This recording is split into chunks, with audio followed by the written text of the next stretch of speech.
از خاکی وطن گوری پدر در دل من ماند، در دل من ماند. مادر چو مزاری لب جر در دل من ماند، در دل من ماند. مشکل است برای من. سعیدقل بلال با اشک در چشم و بغض در گلو از بزرگ صابر شعر میخواند. شاعری که اکثر شعرهای او را سعیدقل به آهنگ درآورده است. با صدای سعیدقل بلال شنیدن شعرهای خود را هم شاعر خیلی دوست می داشته است. چی گویم، برای من بسیار مشکل است امروز گپ زدنم. او برای من هم استاد بود، هم دوست بود، هم برادر بود.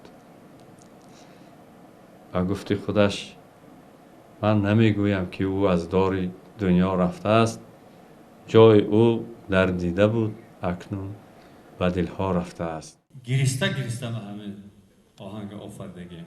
کسی دل داره همین آهنگ بی تفاوت قبول کردن. امروز این هنرمند تمام روز و لحظه های با شاعر بودنش را پیش نظر می آورد.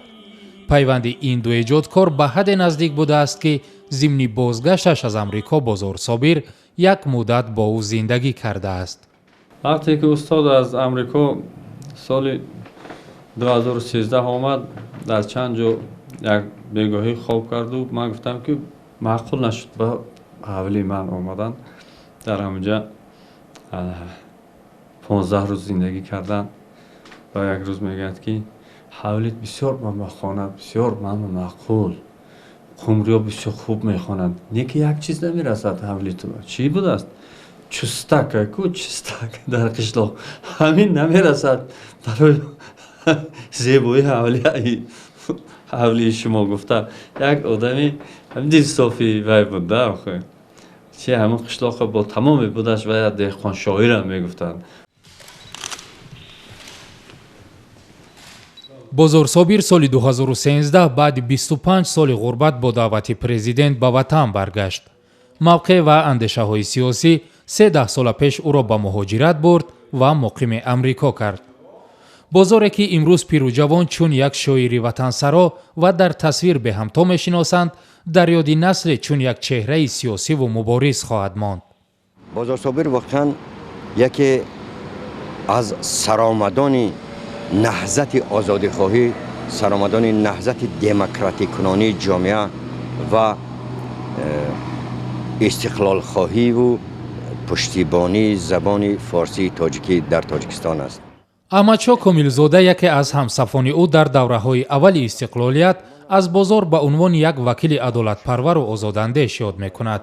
همین خصلتش بود که وکیلی و فعالیت سیاسیش دیر دوام نکرد. در پارلمان اون وقت با سخنهای این اعتبار نمیدادند یا با سخنهای همون گروه‌هایی که خیلی آزادیخواه بودند اعتبار نمیدادند و برعکس بدگویی میکردند.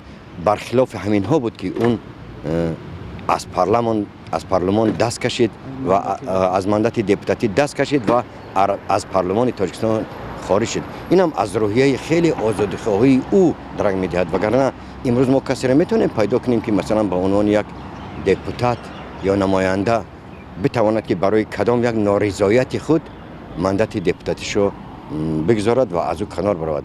مجسمه عینی خلق همچون پیکری و پیکری چون خلق خیست، کوه خور و پیکری در هیکل بیدار شد. قبل از شروع زندگی پرماجرا شاعر صرف حیات ادبی داشت.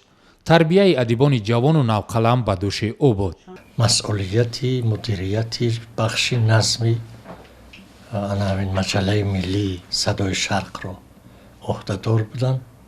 یعنی مهمترین نشریه ملی ادبی ما، نشریه ادبی جمهوری، و اینجا یک حوزه و کانون پرورش استعدادهای جوان بود، فعال و بیوسته از نظر تحریر میگذراندن آثار جوانان رو، با آنها مشورت میدادن، نخستین دفترهای شعرشان رو به چاپ توصیه میکردن.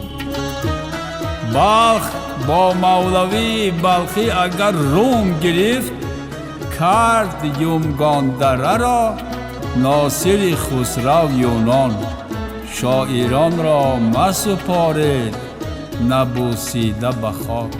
акнун бозор собир дигар нест. аз ӯ фақат шеър монд. шеъре ки бӯи модар, бӯи хоҳар, бӯи қишлоқ мекунад. از ازل شعر نبود، شعرا حضرت زردشت برآورد که او اولین شاعر پیغمبر و پیغمبر شاعر بوده است. شعر او شعله آتش، آتشش شعله شعر. سرخی روی عجم این همه از سرخی اوست. شاعران را مسپارید نبوسیده به خاک. شاعران را